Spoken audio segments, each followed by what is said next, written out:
윤석열 대통령이 현직 대통령으로는 처음으로 박정희 전 대통령 추도식에 참석했습니다. 추도사를 대통령이 직접 준비를 한 부분이 많다고 합니다. 어떤 점을 강조하기 위해서였을까? 바로 박정희 시대의 성장이었습니다. 제1차 경제개발 5개년 계획을 성공적으로 매듭지은 현 시점에 있어서 우리에게는 진실로 기뻐하고 자랑스럽게 생각해야 할 일들이 있습니다. 그것은 우리 국민들 사이에 이제는 무엇이든지 스스로의 힘으로 해결할 수 있고 우리도 노력하기만 하면 잘 살 수 있다는 자신과 의욕이 넘쳐 흐르고 있다는 이 사실입니다. 자, 지금 보신 박정희 전 대통령의 경제개발 5개년 계획 이 얘기를 많이 듣는데요. 윤 대통령 특히 박 전 대통령을 바라보는 외국 정상들을 만났더니 그 사람들이 저희한테 이렇게 얘기했습니다. 라는 점을 전했습니다. 전 세계 92개국 국가의 정상을 만나 경제 협력을 논의했습니다만 박정희 대통령께서 이루어내신 이 압축 성장을 모두 부러워하고 위대한 지도자의 결단에 경의를 표했습니다. 영예이신 박근혜 전 대통령님과 유가족분들께 자녀로서 그동안 겪으신 슬픔에 대하여 심심한 위로의 말씀드립니다. 자, 추도사를 어떤 얘기를 할까? 직접 준비를 했었다고요? 네, 윤 대통령은 일단 어제 오전에 중동 순방을 마치고 귀국한 지 2시간여 만에 첫 일정으로 박 전 대통령 추도식을 찾았습니다. 윤 대통령은 추도식에 추도사의 초안부터 직접 준비하고 수정하는 등 공을 굉장히 좀 많이 들인 것으로 알려졌습니다. 800여 자의 분량의 짧은 추도사인데 박정희 이것만 8번이 언급이 됐고요. 예. 먼저 박정희 대통령은 하면 된다는 기치로 우리 국민을 하나로 모아서 이 나라의 산업화를 강력히 추진했다면서 이 조국에 대한 사랑과 열정으로 산업화의 위협을 이룩한 그분의 해안과 결단, 용기를 배워야 한다고 말했습니다. 박정희 대통령이 이뤄낸 압축 성장을 모두가 부러워하고 위대한 지도자의 결단에 경의를 표했다고 들으신 것처럼 덧붙였습니다. 그러면서 세계 각국의 정상들에게도 박정희 대통령을 공부해라. 그러면 압축 성장도 보장할 수 있을 것이라는 조언도 했다는 이야기도 전했습니다. 이날 또 주목이 됐던 부분이 들으신 대로 또 윤 대통령이 박근혜 전 대통령에게 영예라는 표현을 쓰면서 예우를 한 점인데요. 예. 추도사 마무리 때도 윤 대통령은 영예인 박근혜 전 대통령과 유가족들에게 그동안 겪은 슬픔에 대해 심심한 위로의 말씀을 드린다며 추도사를 마무리하기도 했습니다. 그렇군요. 해외 순방 마치고 귀국한 지 2시간 만에 본인이 직접 작성했다는 추도사, 영예라는 표현, 박 전 대통령을 8번이나 언급해준, 아버지를 8번이나 언급해준 윤석열 대통령. 이러자 박근혜 전 대통령은 이렇게 말했습니다.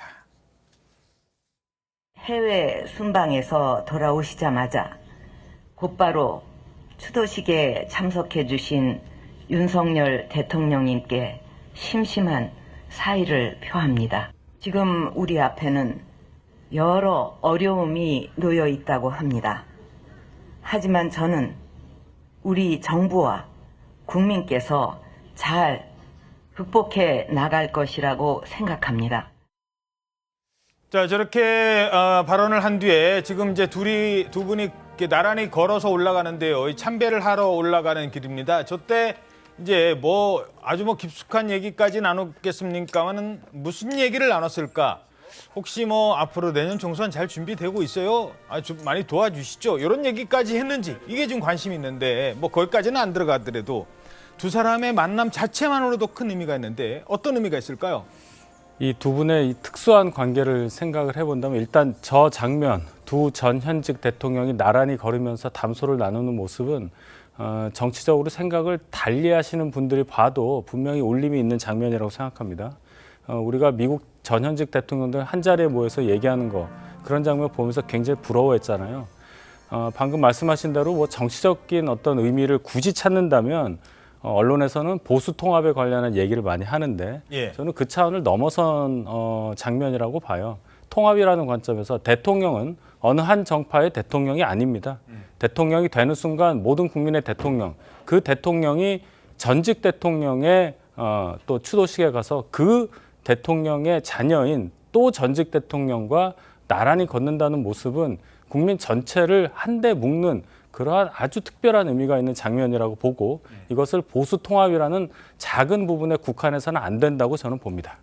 뭐 박근혜 전 대통령이 이 만남과 관련해서 또 이 얘기 나오면 뭐 옛날 얘기, 이제 과거에 있었던 일, 수사 검사와 뭐 자신과의 관계 이런 것들 때문에 오해를 안 했으면 좋겠다. 이제 이런 얘기를 했어요. 이제 그 부분도 사실은 뭐 얘기하기 좀 곤란할 부분이 있겠습니다만, 자, 민주당 입장에서는 어찌됐든 이제 그런 장면들이 지금 보이는 거고, 이런 게 총선을 위한 어떤 행보 아니냐, 이런 시각을 가질 수는 있을 것 같아요. 예, 당연히 그렇게 해석할 수가 있죠. 지금 이제 최근에 강서구청장 보궐선거에서 패배하고 나서 지금 TK에서도 국민의힘 지지율이 흔들리고 하락한다. 이렇게 하니까 TK 지역에 굉장한 영향력을 가지고 계신 박근혜 이제 전 대통령이 상경하니까 윤 대통령께서 출장해서 돌아오셔가지고 다른 일정도 많으실 텐데 일부러 거기 가신 거 아닙니까? 그렇기 때문에 당연히 저희들이 이제 TK를 의식한, 자기 총선을 의식한 그런 행보라고 볼 수밖에 없는 것이고, 그런데 지금 우리 윤희석 대변인도 말씀하셨지만은 지금 국민 통합이라고 하시는데 저는 저게 다분히 보수 통합이라고 보거든요. 왜냐하면 국민 전체를 어루만지고 통합하려면은 당연히 이번 주말에 있는 이태원 그 참사 일주기 현장에 가셔가지고 국민들을 어루만지고 아픈 사람들을 보듬어 줘야 되는 게 그게 정말 국민 통합 아니겠습니까? 그런데 지금 이제 한 번도 대통령, 현직 대통령이 가지도 않은 그냥 비서실장을 보내거나 하면 될 행사에 굳이 윤 대통령이 직접 가셔가지고 8번이나 박정희 대통령 이야기하고 한다는 것이 저는 국민 통합보다는 보수 통합을 노리고 자기 총선을 노리는 것이다. 그렇게밖에 해석할 수가 없습니다. 예. 저 장면에 대통령이 3분이 등장을 해요. 그리고 한 분의 추도식입니다. 여기에서까지 정치적 해석을 해서 공격을 하시는 거 저희가 정장 안 한다고 했기 때문에 여기까지만 제가 하겠습니다. 예, 알겠습니다. 자, 이런 가운데 국민의힘 혁신위를 출범시켰습니다. 인유한 혁신위원장, 혁신위원 인선을 마무리하고 발표를 했습니다. 그런데 상당히 파격적이다라는 평가가 나오고 있어요. 서울신문 오면 기사인데요. 인유한 혁신이 13명의 혁신위원 가운데 7명이 여성입니다. 7명이. 여성이 더 많아요. 그리고 MZ세대는 6명이나 포진해 있습니다. 얼굴 보면 뭐 오신환, 김경진 변호사 뭐 아는 분도 있습니다만 저분도 있어? 누구지? 여성과 청년이 주류를 이룬 건데 자, 어떤 사람들입니까? 네, 먼저 말씀하신 것처럼 이 국민의힘은 이날 최고위원회에서 인요한 위원장을 주도로 구성된 이 혁신위원 12명 인선안을 의결했습니다. 주로 좀 수도권, 여성, 청년이 주축이 됐는데요. 위원장을 포함한 13명 가운데 말씀하신 것처럼 여성이 7명이고요. 20대, 30대, 40대 8명, 그리고 평균 연령은 45.9세입니다. 정치인 출신으로는 서울 서초울 재선의 박성중 의원이 유일하게 현역 의원으로 합류를 했고요.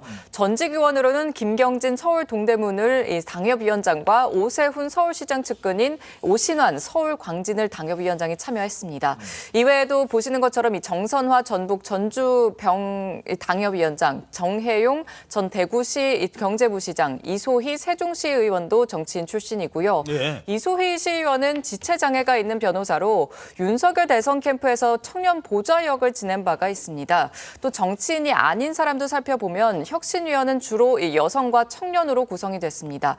이젠마 경희대 국제대학 교수, 임장미 마이페플러스 대표, 박소연 서울 아산병원 소아치과 임상조 교수, 또 최한나 세종대 행정학과 교수, 송희 전 대구 MBC 앵커, 박우진 경북대 농업생명과학대학 학생회장 등입니다. 혁신위는 올 연말까지 60일 동안 활동을 하게 되고요. 오늘 첫 회의를 시작으로 주 3회 회의를 진행할 예정입니다. 혁신위 공식 명칭은 국민의 뜻으로 국민과 함께 혁신위원회로 정해졌습니다. 자, 여성과 청년이 전면 배치돼 있고 오늘 이제 막 첫 회의 한다고 하는데 지금 국민의힘에서는 어떤 기대가 좀 있는 거예요? 일단 저 혁신위는 뭐 다른 해석도 많지만은 궁극적으로 당 체질 개선을 위해서 출발을 한 겁니다.